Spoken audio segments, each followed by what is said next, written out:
అంట. అప్పుడు క్లినిక్ లోనే ఉంటాను. అయితే అక్కడికి వచ్చానా సార్? ఇప్పుడు ఇక్కడికి వస్తారా? ఆయ్. ఎందుకయ్యా బాబు, ఇది గవర్నమెంట్ హాస్పిటల్. కావాల్సిన ఎక్విప్మెంట్ ఒక్కటి ఉండదు, ఆయ్. ఉన్నా పని చేయదు. సాయంత్రం క్లినిక్ వచ్చాయి. సరే అలాగే. Good morning sir. Good morning. ఏంటి తాపీగా ఉన్నారు? తాపీగానే నా బొందా గొడ్డు చాకరీ చేసిన వచ్చే సంపాదన గొర్రెతో ఒక జనమే. రాను రాను పేషెంట్స్ ఎక్కువైపోతున్నారు, వర్క్ హెవీ అవుతుంది. గవర్నమెంట్ హాస్పిటల్ అంటే చాలు ప్రతి వాడికి ఎక్కలేని రోగాలన్నీ గుర్తుకొస్తాయి. మీరు కొత్తగా పెట్టిన క్లినిక్ వల్ల మీ జేబులో డబ్బులు గలగలే అని బయట పబ్లిక్ టాక్ సార్. నిన్న కాక మొన్న పనులు వచ్చారని నువ్వు కూడా నా మీద పంచరా?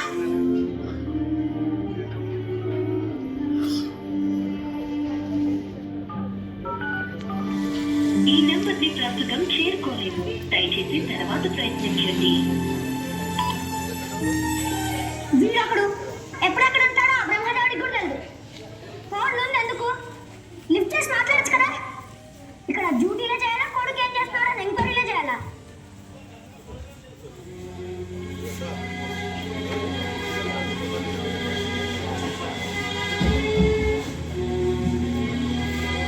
నమస్కారం సార్. ఏంటి? అమ్మాయి చూపిద్దామని. నేను ఒక ఇక్కడ ఉన్నానుగా, అడగలగా రావచ్చలేదని. సార్ ఎమర్జెన్సీ సార్ అని నేను చెప్పాలి. ఇంకెందుకు? ట్రీట్మెంట్ కూడా మీరే చేసేయండి. ఆమె అక్కడ కూర్చోబెట్టు.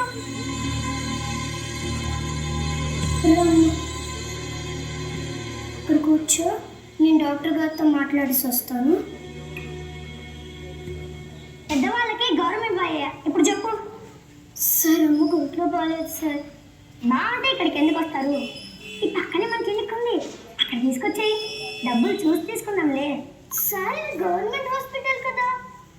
సర్లే పో, పోయి బయట నిలబడు.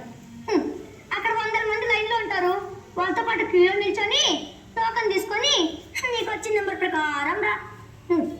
మీ అమ్మ ట్రీట్మెంట్ ఈరోజు వద్దో రేపు వద్దో నేను చెప్పలేను. చాలా దారుణం సార్. వెళ్ళు వెళ్ళి క్యూలో నిలబడు.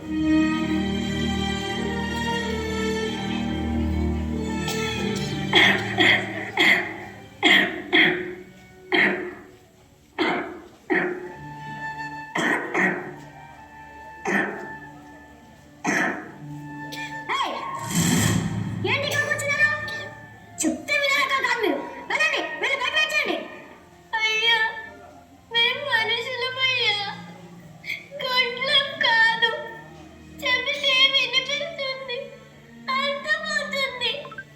ఇలా తోలేయాల్సిన అవసరం లేదు. ఇంట్లో వాళ్ళైతే ఇలాగే మాట్లాడతావా? దిక్కు మొక్క ఇలాంటి వాళ్ళందరూ కుడిగా చేస్తుంటే నా వాళ్ళ హాస్పిటల్ కావాలంటావా? మీ వాళ్ళకి ఇబ్బంది అంటేనే ఎగిరి పడుతున్నారు. మరి మావి ప్రాణాలు కావా? మా అందరూ మీకు తగలకుండా ఉంటుందా? తగులుతుందిలే, పో. పోతాంలే. పైన దేవుడని వాడొకడు ఉంటాడు, వాడు అన్నీ చూస్తూ ఉంటాడు. 100 గొడ్లను తిన్న రాబందు కూడా ఒక గాలి వానకు చచ్చుంది. పై వాళ్ళకు ఫిర్యాదు చేసి నీ అంత చూస్తాను. ఎంత పొగరని మన వేదం పద.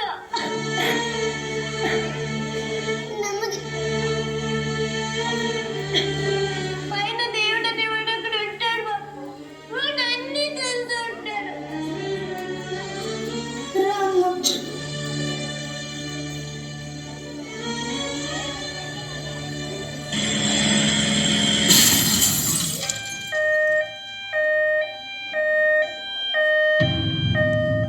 సార్, యాక్సిడెంట్ కేసు అడ్మిట్ చేశాను. ఇప్పుడు ఎలా ఉంది? ఉంటాలే, పేషెంట్ అక్కడ పారిపోడు. Emergency case sir. ఎమర్జెన్సీ రోజుకి 100 సార్లు వింటాయి పదం. అని మన క్లినిక్ ఉంది, అక్కడ తీసుకొచ్చాయి. అతను ఎవరో కూడా తెలియదు, కుర్రాడు.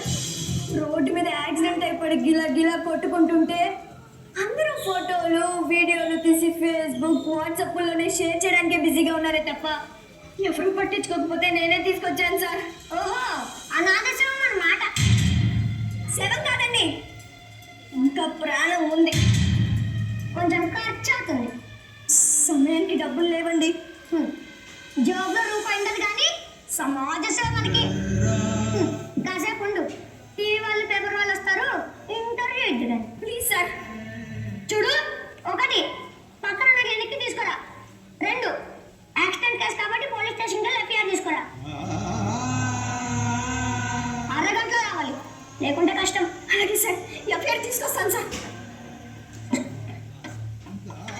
హలో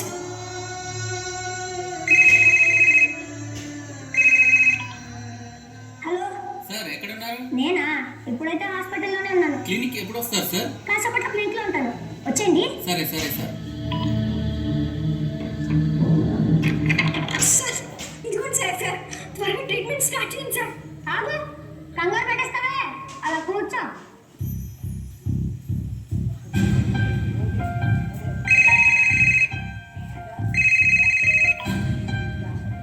హలో సార్ నేను క్లినిక్ వచ్చేసాను సార్. ఇప్పుడు క్లినిక్లో ఉన్నారా? అవును సార్. 5 నిమిషాలు అక్కడ ఉంటాను. సార్ ఆపరేషన్ గురించి. ఆపరేషన్ గురించి మీరేం భయపడకండి, అది మన చేతిలో పని. అలాగే సార్. సార్ ఈ ఎఫ్ఐఆర్ తీసుకొచ్చారు కదా సార్, ఆ యాక్సిడెంట్ కేసుని కొంచెం చూడండి సార్. నాకు అర్జెంట్ ఆపరేషన్ ఉంది, ఇప్పుడే వస్తా. సార్ మీకు దండం పెడతాను సార్, మీకు కాలు పట్టుకుంటాను సార్. చాలా చిన్న కుర్రాడు సార్, సార్ చాలా బ్లడ్ పోయింది సార్. మీరు తలుచుకుంటే ఆపరేషన్ చేయగలరు సార్. అక్కడికి వెళ్ళండి sir, please sir, sir please sir. Accident case పోయాడు. అవునా? So sad. చెమటగా బ్లడ్ కావాలని ఎప్పుడో చెప్పా, ఇప్పుడు వచ్చేది. ఆ కుర్రాన్ని చంపేశాక చనిపోయాడు. ఆ బాడీ అతందే, పోస్ట్ మార్టం కూడా అయిపోయింది. తీసుకుపో అన్నట్టు చిరుగు అతని వస్తువులు నేనేం చేసుకోను, అతను ఎవరు కూడా నాకు తెలియదే. మార్చడీలో పెడితే చిక్కు దిశ ఉండదు. ఇంత చేసిన వాడివి కష్టమని వాళ్ళెవరో కనుక్కోనప్ప చెప్పి ఆ పుణ్యం కూడా నువ్వే కట్టుకో బాబు.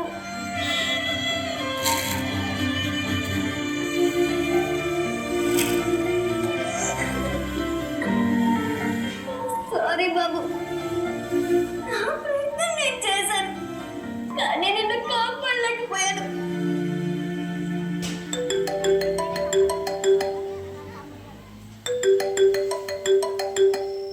ఆ ఫోన్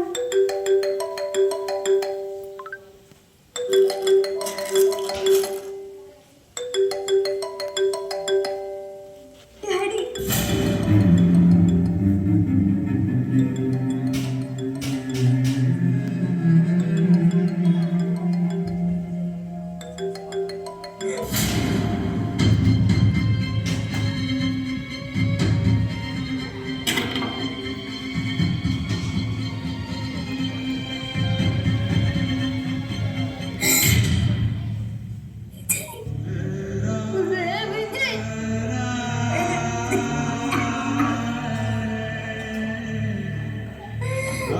విజయ్,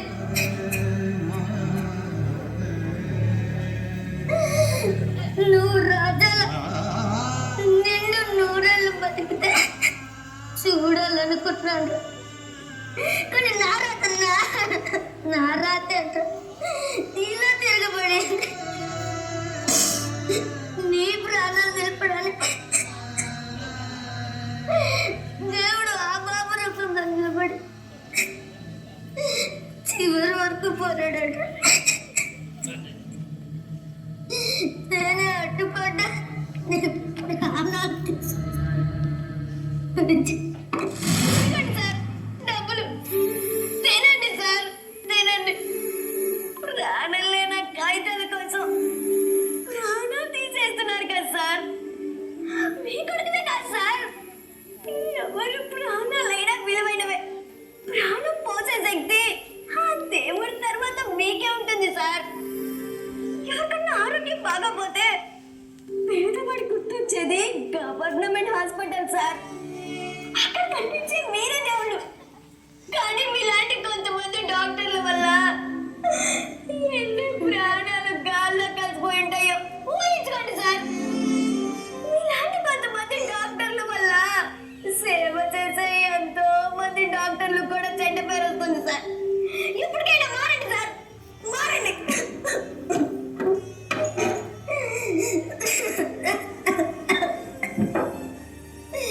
చందు, నా కొడుకుని చంపేసుకున్నాను. దెబ్బ మనకి తగిలితే కానీ నొప్పి తెలియదు అంటాను. నిజమే, నాకు